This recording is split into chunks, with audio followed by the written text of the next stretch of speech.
kita betul-betul melakukan yang terbaik untuk masyarakat, aku yakin yang keluar juga outputnya sama gitu. Betul.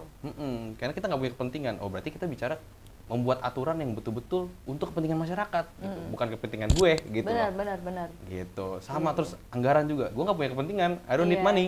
Aku nggak perlu markup gitu. Apa ibaratnya Nggak gitu. perlu project ya, Kak. Nggak perlu project gitu. Ya, kayak gitu. Emang Pak Prabowo itu sosok yang sangat nasionalis gitu. Dia ya kita tahu lah rekam jejak dia ya dari dari mengorbankan masa mudanya untuk ikut di tentara, lalu dikorbankan sama orang, dibohongin, dikhianatin, tapi terus konsisten sampai hari ini memberikan hidupnya untuk bangsa dan negara. Ya tentunya itu sangat inspiratif buat kita semua gitu. Jadi contohnya bukan diucap ya, Betul. tapi benar-benar dilakuin di hidupnya sehingga kita termotivasi. Aku pengen kayak dia. Keren. Sekaranglah waktunya.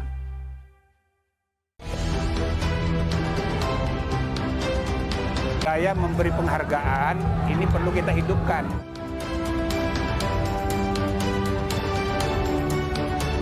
Tahun depan kita akan buat lagi. Selamat kepada Bapak Ibu, penerima Nawacita Award tahun 2022. Semoga menjadi inspirasi dan dorongan bagi generasi bangsa menuju Indonesia Maju 2045.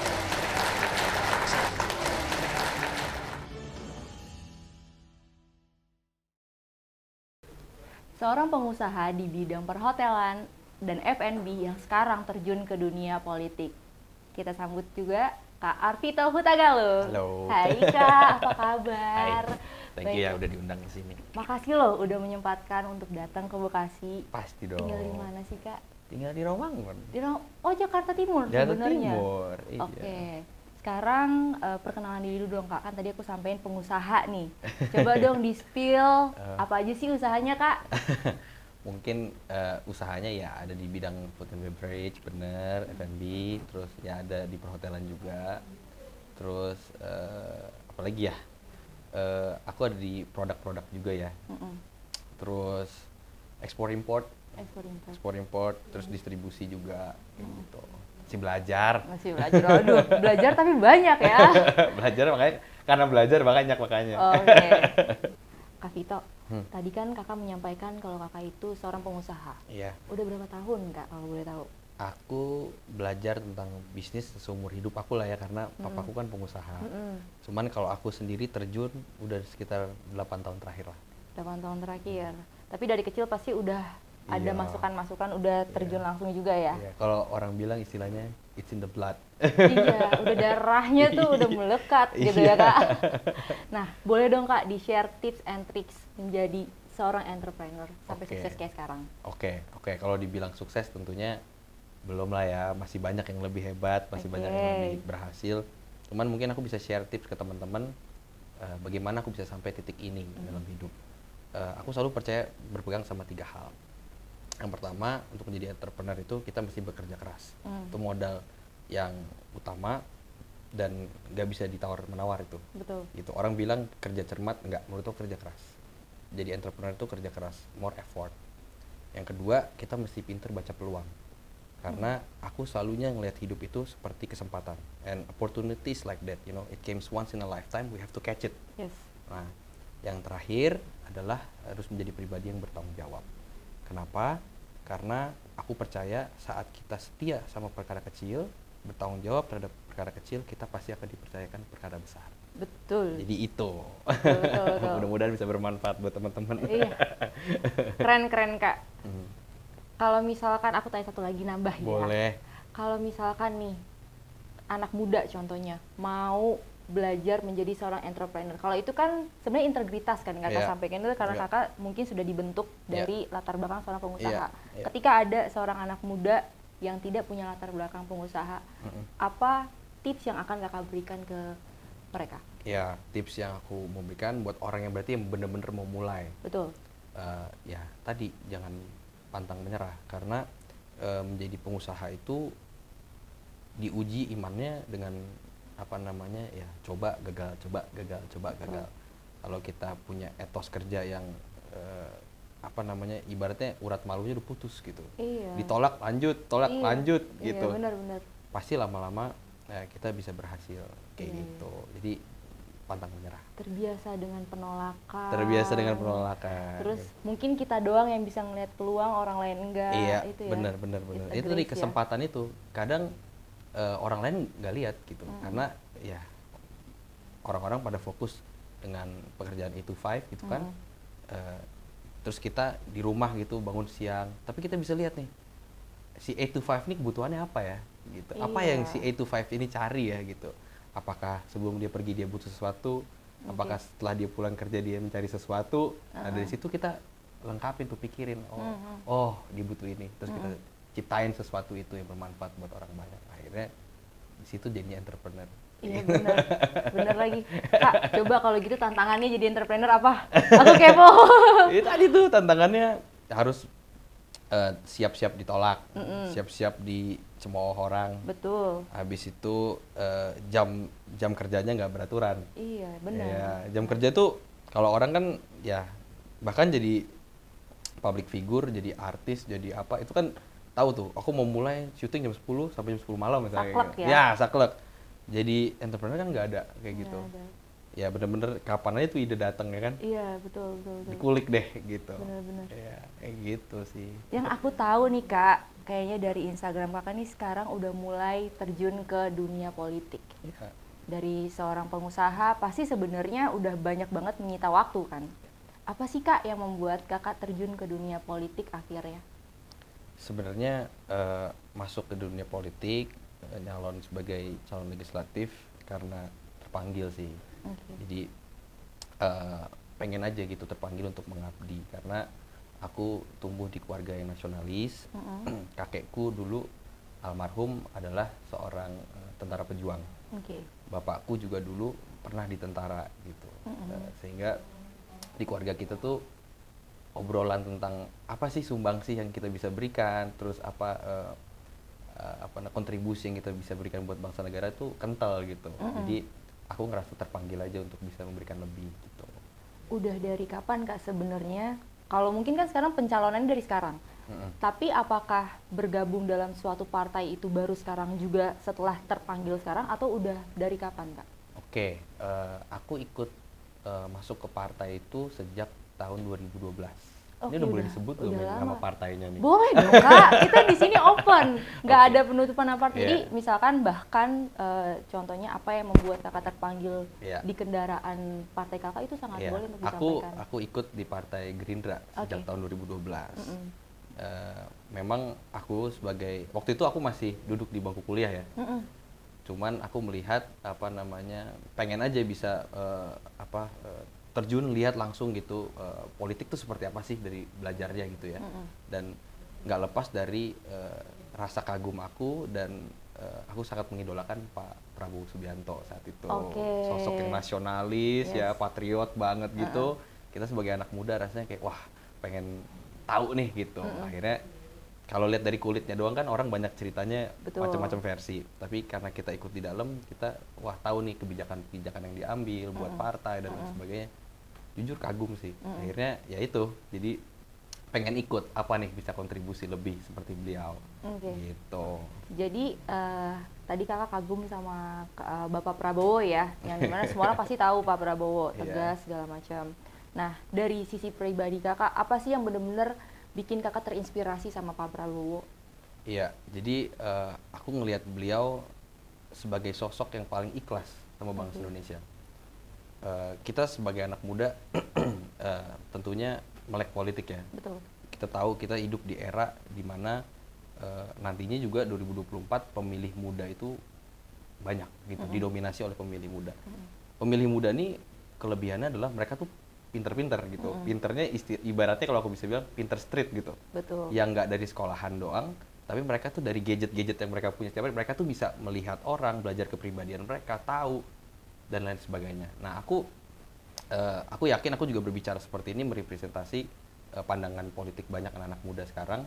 Memang Pak Prabowo itu sosok yang sangat nasionalis gitu. Dia ya kita tahu lah rekam jejak dia ya dari apa namanya dari mengorbankan masa mudanya untuk ikut di tentara, lalu apa namanya dikorbankan sama orang, dibohongin, dikhianatin, tapi terus konsisten sampai hari ini memberikan hidupnya untuk bangsa dan negara. Ya tentunya itu sangat inspiratif buat kita semua. Gitu. Jadi contohnya bukan diucap ya, Betul. tapi benar-benar dilakuin di hidupnya sehingga kita termotivasi. Aku pengen kayak dia. Wih. Keren Kak. Karena kakak udah ada di dalam Gerindra dari Iya. 2012, jadi benar-benar 2012. melihat progresnya ya Kak. Iya benar. Kan istilahnya politik ini mungkin tidak baru untuk kakak, tapi ketika menjadi pencalonan kan pasti ada perbedaan lah dari, iya dong, pasti Iya. kan dari sebelumnya kakak seorang pengusaha. Iya. Ada apa sih lika-likunya ketika kakak shifting dari seorang pengusaha ke politik? Iya, paling perbedaannya lebih ke time management ya. Karena kalau kita sebagai entrepreneur kan bisnis tuh ada waktunya kita yang pilih gitu. Betul. Cuman politik kan kita apa namanya nggak selalunya bisa ngikutin yang kita mau gitu. Baik dari jam kerja, terus gaya kerjanya juga, terus orang people that we work with gitu kan beda betul. banget gitu. Betul. Tapi ya I think challenging ya. Tapi sebagai anak muda tentunya aku senang termotivasi dengan challenge, seru gitu loh. Iya. Mm-mm. Emang kalau pengusaha tuh bawaannya pengen sesuatu yang baru, mulu gitu ya. Kayaknya tuh kalau flat tuh kayaknya ada yang kurang ya. Ya nggak Iya. sih, Kak? Kalau aku pikirnya afraid of being average. Gitu. Betul. Jadi pengusaha tuh takut kalau jadi gitu-gitu aja gitu. Iya. Jadi selalu pengen apa deh gitu. Iya, berbuat apa lagi Iya. gitu ya. Bener. Kamu juga relate. ya? Berarti dengan sekarang udah masuk politik, kira-kira apa nih tantangan yang palingnya 2 atau 3 tantangan awal yang udah kakak temuin pas Iya. kakak udah mulai ngepost jadi bacalek DKI berapa gitu? Iya, tantangannya tentu ya apa namanya publik kan tentunya jadi center gitu. Jadi kayak tindak tanduknya kita tuh jadi dilihat banget gitu, diperhatiin banget gitu dari ya postingan kita, Betul. apa yang kita sajin ke orang-orang gitu. Tapi aku sih ngelihatnya ini politik harusnya jadi karena tadi didominasi sama anak muda, harusnya jadi politik yang lebih pinter gitu loh. Kita ngelihat seseorang bukan dari apa yang cuman dia sajin aja, tapi kita bisa lihat mereka dari rekam jejaknya gitu, terus apa pengalaman-pengalamannya juga gitu, pandangan-pandangannya kayak gitu. Oke, di Jakarta Selatan atau Pusat Kak? Sorry. Pusat. Jakarta Pusat. Iya. Apa sih sebenarnya yang nanti pada saat kakak mulai pergerakan, apa yang mau kakak berikan kepada Jakarta Pusat? Oke, jadi sebenarnya kembali kepada fungsi anggota DPRD itu sendiri. Fungsinya ada 3, ada legislasi, pengawasan, dan anggaran. Ini tugas daripada anggota DPRD. Sebenarnya ini yang perlu dipastiin aja gitu. Kalau kita nggak punya kepentingan pribadi, terlepas dari kamu bilang tadi nothing tulus, terlepas daripada kepentingan pribadi, kepentingan golongan, kepentingan grup, kita betul-betul melakukan yang terbaik untuk masyarakat, aku yakin yang keluar juga outputnya sama gitu. Betul. Karena kita nggak punya kepentingan, oh berarti kita bicara membuat aturan yang betul-betul untuk kepentingan masyarakat, gitu. Bukan kepentingan gue gitu loh. Benar. Gitu. Sama terus anggaran juga, gue nggak punya kepentingan, I don't need Iya. money, aku nggak perlu markup gitu, apa ibaratnya Nggak gitu. perlu project ya, Kak? Nggak perlu project gitu. Ya, kayak gitu Iya sih. menurut aku. Berarti memang fokus kepada apa yang bisa kakak berikan ya. Iya. Jadi bisa membantah secara langsung kalau ternyata masuk politik itu bukan hanya ada apa-apanya, Iya, tapi kita iya. berbuat apa gitu, bukan? Bener, sepakat. Iya. keren. Nah sekarang kan nih untuk menjadi seorang yang nanti calon di Jakarta ada satu isu sekarang, Iya. banyak nih polusi udara. Iya. Coba as your perspektif, apa yang Iya. misalkan sebenarnya bisa kita lakukan nih untuk menanggulangi itu? Aku ngelihatnya gini, kita udah dengar banyak banget pendapat terkait hal ini ya. Beberapa minggu terakhir ada yang bilang Jakarta diapit oleh belasan PLTU batubara di sekitar Banten dan Jawa Barat. Ada juga yang bilang bahwa PLTU tersebut memberikan dampak hanya 1% terhadap polusi di Jakarta. Tapi ada juga yang bilang survei itu diambil malam-malam waktu pabrik PLTU-nya tutup. Terus ada juga yang bilang 44% polusi udara di Jakarta disebabkan oleh transportasi. Aku mau coba ngajak kita ngelihat daripada fungsi pemerintah dalam hal ini gitu loh. Bahwa tentunya kita sebagai masyarakat berharap pemerintah tuh punya fungsi pencegahan juga gitu. Nggak semata-mata oh ada penyakit kita obatin gitu loh. Tapi betul-betul pencegahan gitu. Dari aturan-aturan gitu yang benar-benar bukan apa yang dimauin masyarakat tapi apa yang dibutuhin oleh masyarakat. Kita belajar dari Singapura ya contohnya. Singapura itu gimana dia bisa minim polusi gitu. Yeah. Dia punya gedung-gedung tinggi yang juga didominasi sama ruang terbuka hijau. Betul. Lalu fasilitas publik yang memadai, di mana orang lebih senang naik transportasi umum dibandingin transportasi pribadi. Betul. Nah, ini hal-hal seperti ini yang aku pikir pemerintah mesti antisipasi di Indonesia, di Jakarta tentu khususnya dari jauh-jauh waktu gitu. Jadi betul-betul memaksimalkan fasilitas publik, terus bagusin ruang terbuka hijau dan lain sebagainya, sehingga masalah-masalah kayak gini bisa teratasi gitu loh. Aku berpikir jujur ya, pandangan aku kayak kita kan pemerintah ini kan kita kan bayar pajak ya. Pajak itu kan dipakai buat mereka studi banding, Betul. riset, bimbingan teknis dan lain sebagainya. Ya harusnya masalah-masalah kayak gini nggak ada kayak gitu. Iya, kalau anggarannya digunakan nggak benar. Nah, kayak gitu. Makanya tadi kembali kepada fungsi DPRD tadi, legislasi, membuat aturan, lalu pengawasan dan anggaran. Kalau semuanya sesuai arahnya, aku pikir masalah-masalah kayak polusi dan itu bisa diatasi dari sebelum masalah itu terjadi kayak gitu. Oke, tadi kan ini udah kita bahas permasalahan yang kakak pahami nih di Jakarta. Iya. Untuk kakak mulai untuk bergerak nih, kira-kira apa nih proses pergerakan yang akan kakak lakukan sampai akhir pada waktunya nih? Pergerakannya apa? Iya. Inisiasi apa yang kakak bawa? Iya, jadi berarti ini nanya strateginya apa gitu. Betul. Oke, strateginya mungkin aku tuh pengen mewujudkan yang aku sampaikan tadi bahwa generasi muda ini generasi yang pintar dan melek politik. Tentunya kalau ditanya visi misi sama aja, kembali kepada tugas pokok tupoksi daripada anggota DPRD tadi. Tapi yang aku mau lakuin adalah aku kan menawarkan diri nih sebagai pribadi yang muda, merasa punya kemampuan, menawarkan diri kepada masyarakat dalam hal ini di Jakarta untuk memilih gitu ya. Itu kan kembali kepada mereka. Teman, aku nggak mau mengulangi hal-hal yang buruk yang terjadi di masa-masa sebelum. Cara-cara memenangkan pemilu gitu.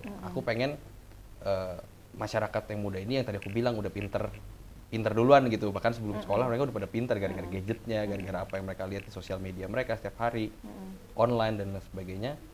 Aku nggak mau menggunakan politik uang gitu. Nggak mau ada approach dengan kasih duit gitu dan lain sebagainya. Karena aku belajar dari pengalaman sebelum-sebelumnya dan aku yakin teman-teman muda juga berpikiran sama bahwa kita dapat 150.000, 200.000, 300.000 untuk mengorbankan hidup kita 5 tahun ke depan.